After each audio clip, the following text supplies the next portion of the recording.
Não, e eu acho que da onde você veio, né? Uma cidade pequena, eu acho que se você viesse de uma cidade grande, talvez você já estivesse um pouco mais acostumado. Mas aí conta um pouco. Não era safa, sabe? Exato. Conta como é que foi essa menina ingênua chegar no Japão. Conta aquela história, eu acho essa história muito boa. Sua primeira ida no supermercado no Japão. Gente, vale a pena. É muito, muito bom.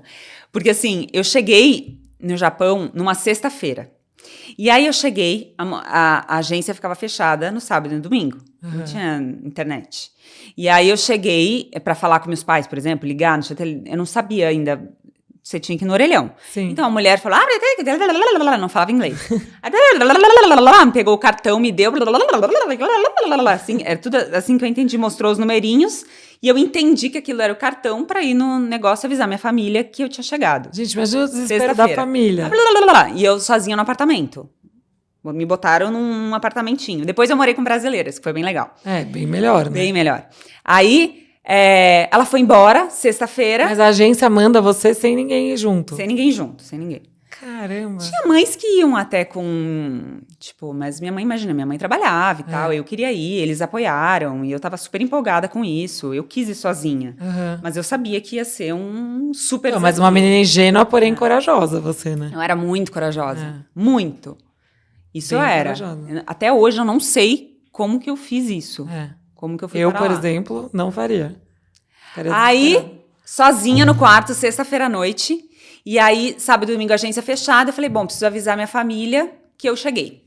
Aí, eu fui sair. Aí, o carinha da recepção tinha um japonês.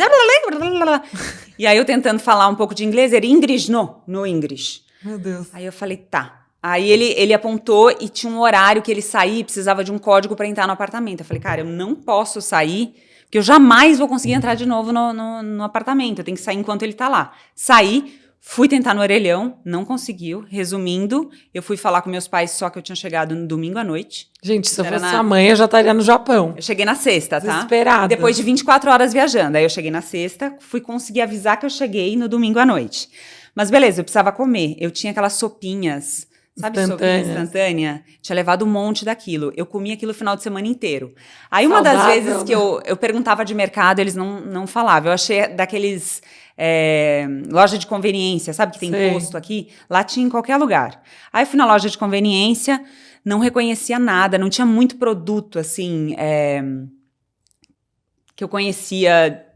Sei lá, por exemplo, produto brasileiro, tinha uma vez por semana, tinha caminhão com produtos brasileiros que passavam lá num bairro X e você ia.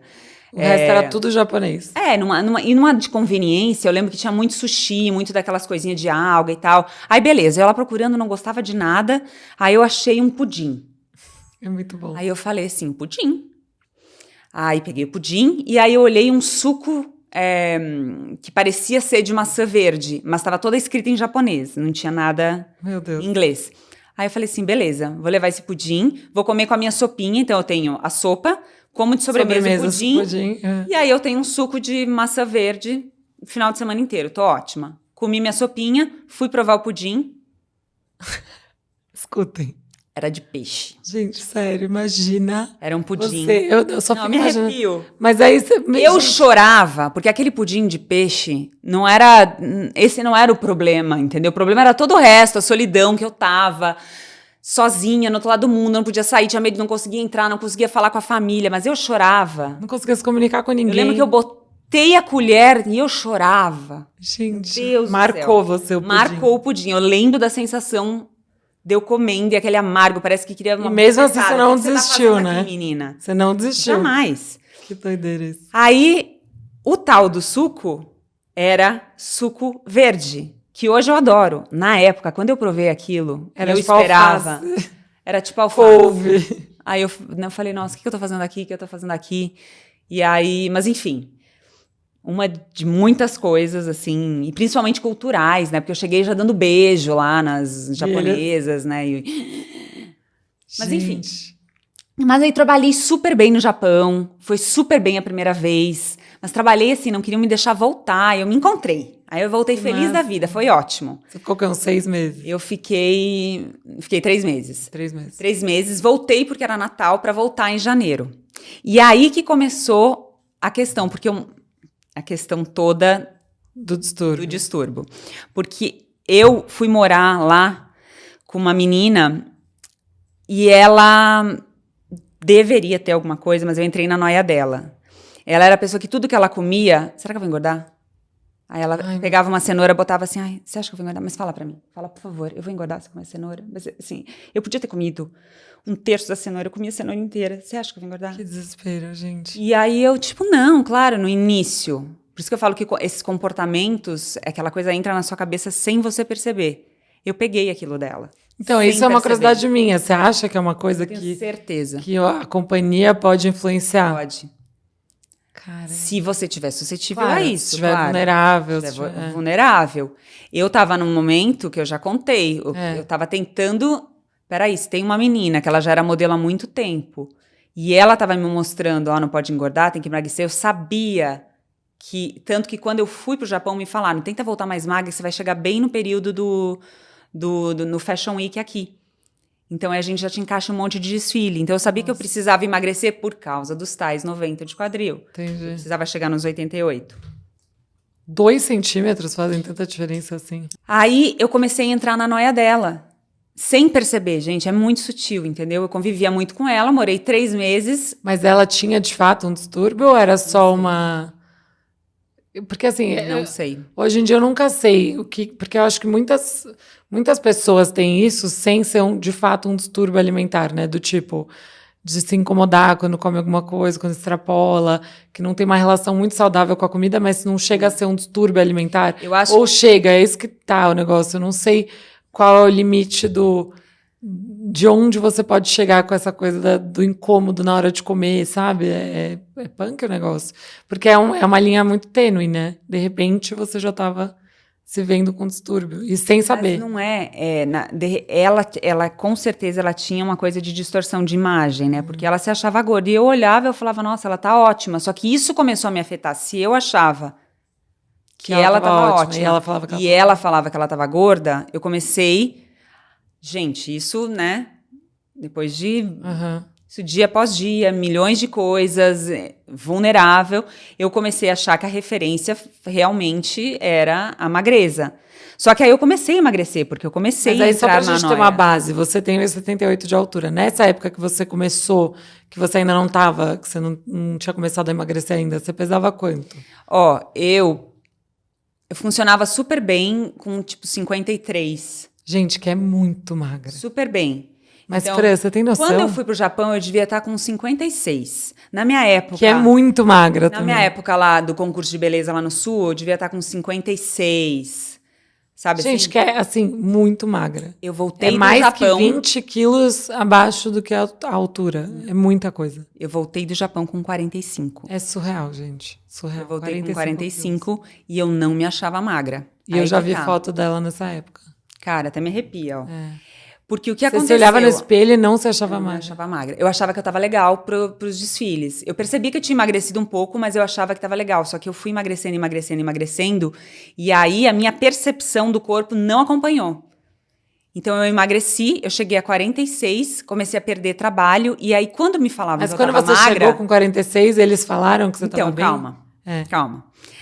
Porque quando lá me falavam que eu tava muito magra...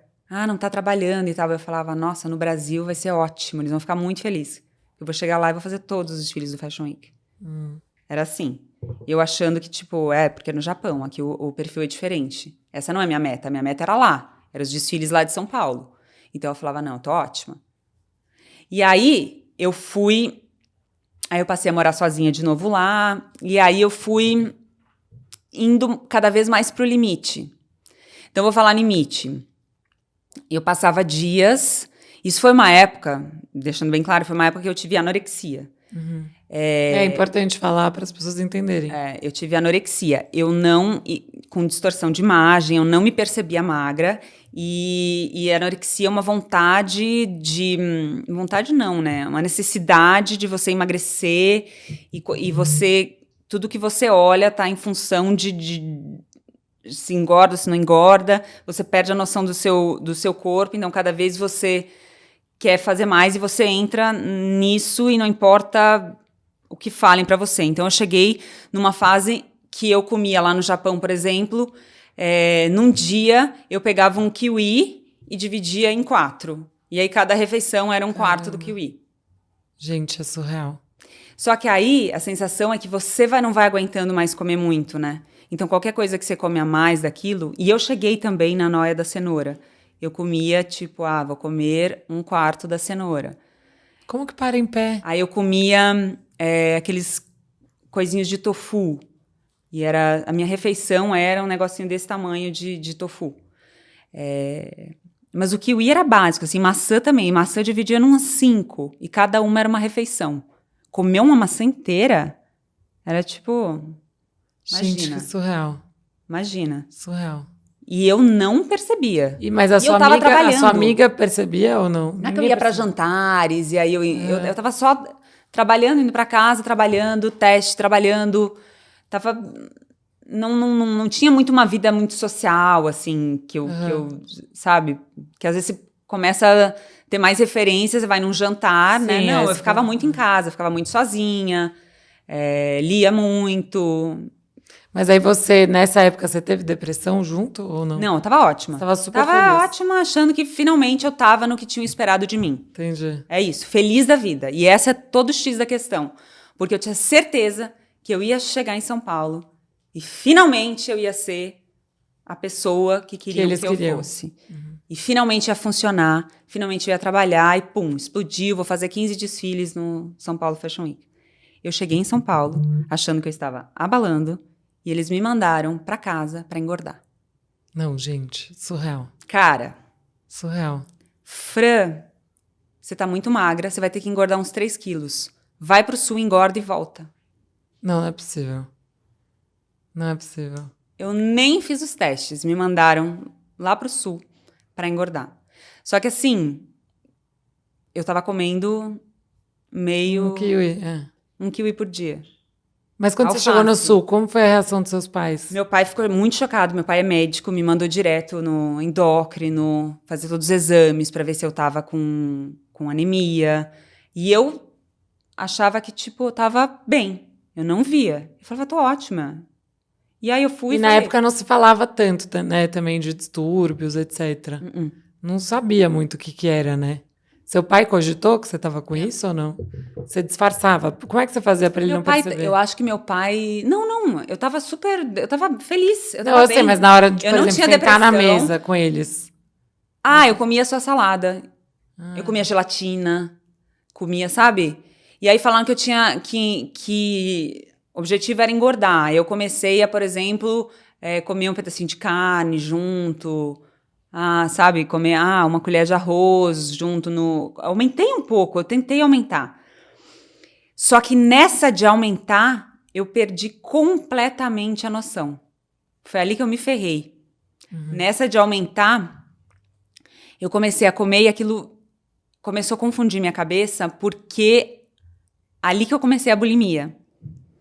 Ela teve os dois, gente. Eu tive os dois. Geralmente as pessoas têm os dois ou não? Não, acho que depende. Eu tive anorexia, aí eu tava extremamente magra. Quando me mandaram pra lá e aí eu precisava engordar, essa tentativa de ganhar 2 quilos me deixou louca. Porque eu perdi a noção do quanto se comia, do que uma pessoa normal come, entendeu? Porque a minha pessoa normal agora comia 1 kiwi por dia. Então... Como que eu faço para ter uma refeição? Sentar comer arroz, feijão, carne? Aí você comeu demais. Não. Aí eu comecei a perder a noção. Não me fez bem. Aí quando eu sentia que eu comia, eu dava uma compensadinha depois. Começou assim. Eu comi arroz com feijão e tal. Depois eu como só uma salada à noite. Vou jantar gelatina. Começou assim. Essas coisas que a gente faz, assim, ingenuamente, de tipo, comi demais no almoço, no jantar eu vou só comer uma salada. Que é saudável, se a pessoa tá saudável. Se a pessoa não tem nenhuma questão. Eu faço isso hoje, às vezes, nossa, exagerei no almoço, né? Deixa eu comer uma salada, porque eu nem, né? Mas hoje eu sinto que eu escuto meu corpo, né? Eu sinto que eu comi demais, eu sinto que eu, né? Não estou com fome, eu quero só uma salada. Não, na época era tudo... Tava completamente... perdida essa noção. Aí, Eu ganhei esses 2 quilos, voltei pra São Paulo e me mandaram pra Milão, porque agora eu tava no peso de Milão. Gente, que confusão. Porque agora eu tava no peso de Milão, eu já não servia mais pro Japão, mas pra Milão funcionava, porque eu já tava. Aí mudaram minhas fotos, deixaram uma pegada muito mais Fashion. eu tirei toda a parte de coisa comercial, de catálogo, que eu fazia muito no Japão. Bonitinha, sorrisinho, e aí cortamos o cabelo, fiquei com o cabelo bem curtinho aqui, bem platinado, tava bem magra, e aí fui pra Milão. Lá em Milão que eu comecei a ter a Bulimia. bulimia.